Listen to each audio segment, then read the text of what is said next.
Naomi వాళ్ళ అత్త పేరు ఏం పేరు? వాళ్ళు బెత్లెహేములో ఉంటున్న ప్రాంతానికి ఏమొచ్చిందంటే కరువు వచ్చిందండి. కొన్ని రోజులు కరువు వచ్చింది కదా అని చెప్పేసి నయోమి వాళ్ళ భర్త ఎలీమెలెకు, వాళ్ళ భర్త పేరు ఎలీమెలెకు, వాళ్ళ భర్త తనకి 2 కుమారులు ఉన్నారు. ఆ కుమారులు వాళ్ళ భర్త భార్య నలుగురు కలిసి ఎక్కడికి వచ్చారు తెలుసా? దేవునికి ఇష్టమైన ప్రాంతాన్ని వదిలిపెట్టేశారు వాళ్ళు.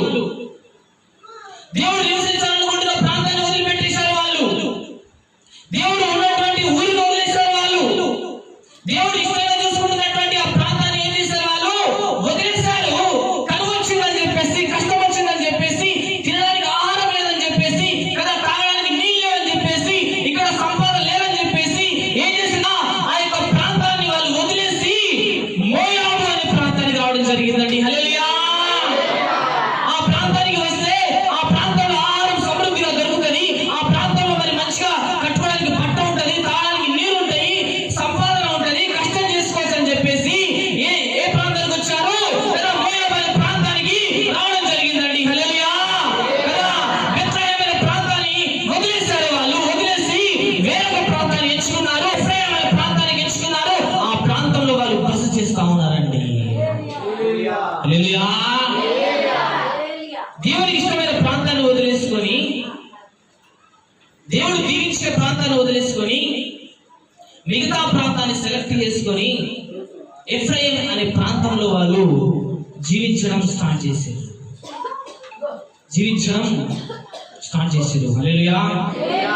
అర్థమవుతుందా? మీకు స్టోరీ లాగానే చెప్తున్నా. అది మీరు చదివితే మీకు అర్థం కాగానే, ఆ రూతు గ్రంథం మీకు చదివితే అర్థం కాగానే అది మీకు స్టోరీ లాగానే చెప్తున్నా. ఆ ప్రాంతానికి వాళ్ళు కదా వలస వచ్చేసారు. బతుకుదేరు నిమిత్తం అని చెప్పేసి వలస వచ్చేసారు.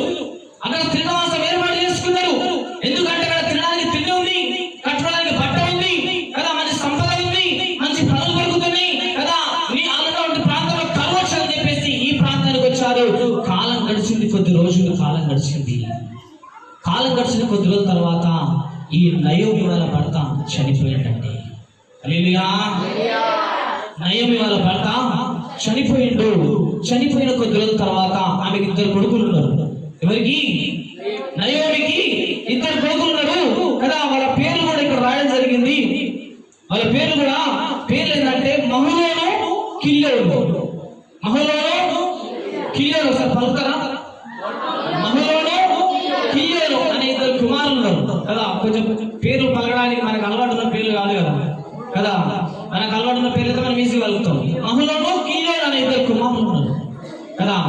వాళ్ళకి ఏం చేసిందంటే ఈ నయోమి ఏం చేసింది, అక్కడ ఉన్నటువంటి ప్రాంతంలోనే వీళ్ళు ఎక్కడైతే బతకనికి వచ్చారో కదా, ఎక్కడైతే మరి వలస వచ్చారో అదే ప్రాంతంలో ఉన్నటువంటి 2 స్త్రీలను తీసుకొచ్చి ఈ 2 కొడుకులకు పెళ్లి చేసేసింది. హల్లెలూయా.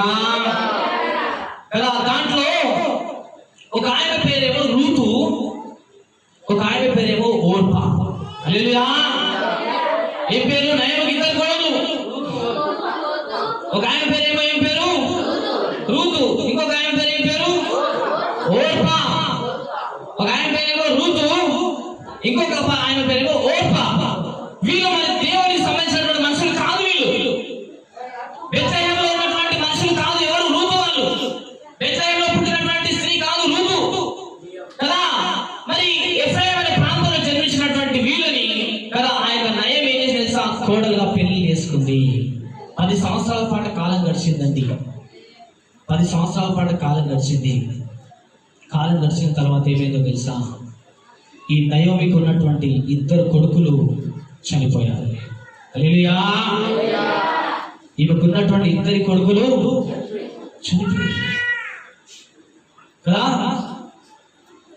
ఊరు వచ్చేసి, ప్రాంతం వచ్చేసి దేవుడు నిలబెట్టుకున్నటువంటి ఆ ఊరిని వదిలేసి వేరే ఊరికి వచ్చిన తర్వాత బతుకుదామని వచ్చారు.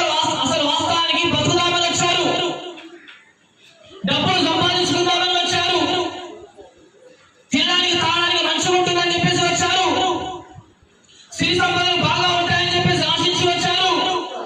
కానీ అక్కడికి వచ్చిన తర్వాత ఆ నయోమికి మిగిలింది ఏంటో తెలుసా, కట్టుకున్న బట్టలు కోల్పోయింది. కడుపున పుట్టిన ఇద్దరు కొడుకులు కూడా చనిపోయారు. హల్లెలూయా. చిన్న వయసులోనే ఇద్దరు కోడళ్ళు వితంతులుగా మారిపోయారు, విధవరాలుగా మారిపోయారు. హల్లెలూయా. ఇప్పుడు ఆమె కుమిలి కుమిలి ఏడుస్తా ఉంది. దేవుడి రాజ్యాన్ని వదిలేసి, దేవుడు ఉన్నటువంటి ఆ ప్రాంతాన్ని వదిలేసి దేవునికి వ్యతిరేకమైన ప్రాంతానికి వచ్చిన తర్వాత నయోమికి మిగిలింది ఏంటండి? సంతోషం మిగిలిందా? పుట్టడు దుఃఖం మిగిలిందండి. హల్లెలూయా. చూడండి, కొన్ని సందర్భాల్లో మనం కూడా సృష్టికర్త అయినటువంటి యేసయ్యను మనం వదిలేస్తున్నామండి. ఒకసారి ఆ భగవంతుని మనం వదిలేస్తున్నామండి. ఒకసారి ఈ నయోమి ఏం చేసింది తెలుసా? తన భర్త నయోమి ఏం చేసింది తెలుసా? ఆశీర్వదించబడిన ప్రాంతాన్ని, వ్యతిరేకమైన ప్రాంతాన్ని కొంచెం కరువు వచ్చేసరికి ఏమైంది తెలుసా? ఆ కరువు తట్టుకోలేక, ఆ కరువులో నిలబడలేక, ఆ కరువులో మరి ఉండలేక ఏం చేసింది తెలుసా? ఆ ప్రాంతాన్ని వదిలేసి వేరొక ప్రాంతానికి, ఎఫ్రాయిం అనే ప్రాంతానికి వలస వచ్చేసిందండి. వలస వచ్చిన తర్వాత ఏమైపోయింది? ఆమె బతికేమైపోయింది? కట్టుకున్న భర్త కోల్పోయాడు, కడుపులో ఉండిన ఇద్దరు కొడుకులు చనిపోయారు, వితంతులుగా మారిపోయారు. ఎవరి కాలంలో ఉన్నటువంటి ఇద్దరు కోడళ్ళు. హల్లెలూయా. కదా, దేవుని వదిలేసినటువంటి ఆ బిడ్డకి ఏం మిగిలింది? సంతోషం మిగిలిందా? బాధనే మిగిలింది. పైగా భర్త పోయాడు, పిల్ల పోయాడు.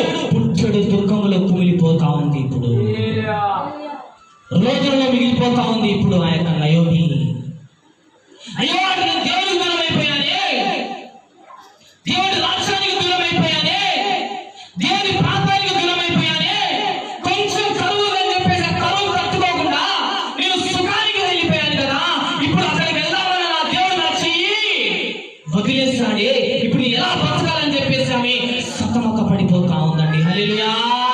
చూడండి బిడ్డ, చూస్తున్నావు సంగమా, చూస్తున్నావు క్రైస్తవులారా, కదా దేవుడు రోజు మనతో మాట్లాడుతూ ఉన్నాడు. మనలో కూడా కొంతమంది ఏం చేసి తెలుసా? కదా ఆశీర్వదించిన దేవుడు ఏం చేస్తా ఉన్నాడు?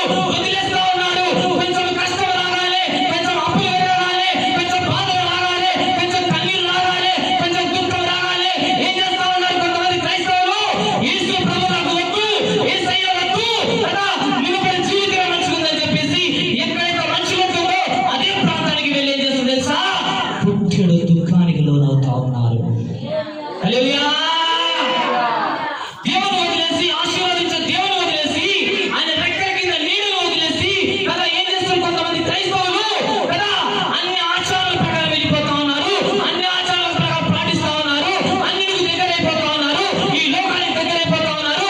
దగ్గర అయిన తర్వాత కొన్ని రోజులు మంచిగా ఉంటుంది. నయోమి జీవితం కొన్ని రోజులు మంచిగా సాగింది బిడ్డ.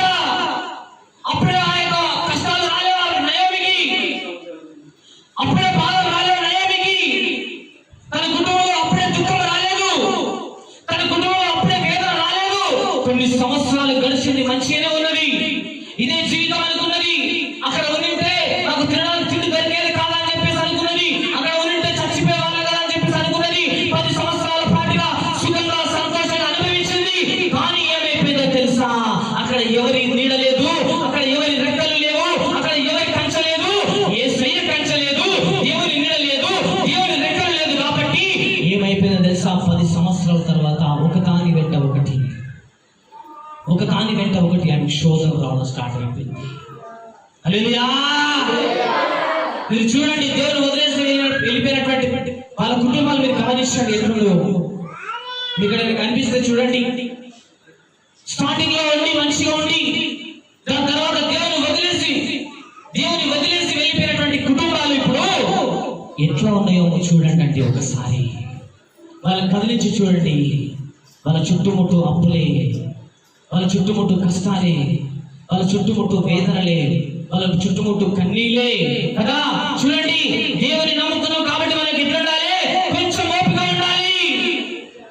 కష్టం వచ్చినా తట్టుకోవాలి, బాధ వచ్చినా తట్టుకోవాలి, కన్నీరు వచ్చినా తట్టుకోవాలి, వేదన వచ్చినా తట్టుకోవాలి.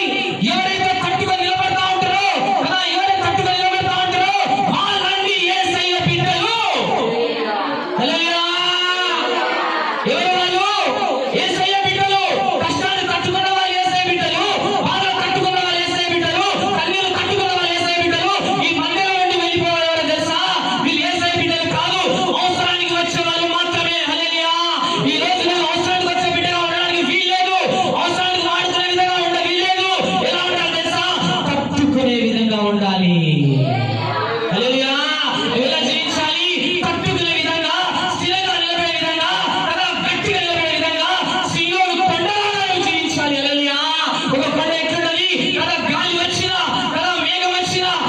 వచ్చినా కొండ కదులుతాడా? కదలని కాక కదలడు. కొండలాగా బండలాగా మనం ఈరోజు ముందుగాక.